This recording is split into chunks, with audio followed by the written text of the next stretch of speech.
Mais encore une fois, il n'y a rien d'inquiétant puisque sa femme est partie avec le reste du village au carnaval. Elle a donc laissé une ouverture pour que Joao puisse se faufiler chez lui avant que la nuit ne tombe et qu'il puisse rester à la maison. Joao se sent de moins en moins serein et de plus en plus menacé par quelque chose ou quelqu'un qui semble rôder autour de lui. Lorsqu'il aperçoit alors la fenêtre ouverte, il fait partir au galop son cheval et sprinte les derniers mètres jusqu'à sa maison avant de littéralement se jeter au travers de l'ouverture et de fermer sa fenêtre. Une fois à l'intérieur, Joao s'attend naturellement à retrouver un sentiment de sécurité.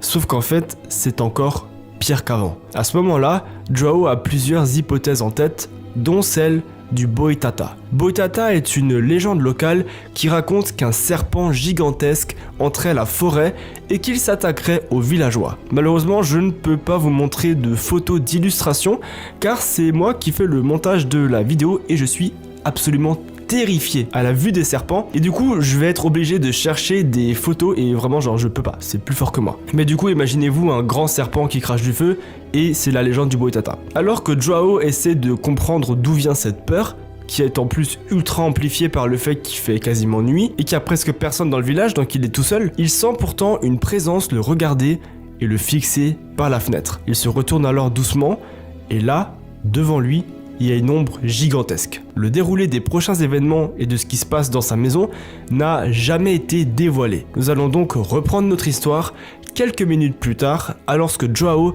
sort de sa maison enroulé dans un plaid et pieds nus. Il erre dans les rues désertes et fantômes du village, se coupant la plante des pieds en marchant sur du verre pilé sans même s'en rendre compte. En fait, à ce moment-là, Joao a tout de même un objectif en tête qui est de se rendre chez sa sœur, où il a remarqué une lanterne allumée à travers la fenêtre et il espère donc que, tout comme lui, elle soit restée au village. Et heureusement pour lui, elle aussi n'apprécie pas énormément les fêtes de carnaval et a donc décidé de rester chez elle.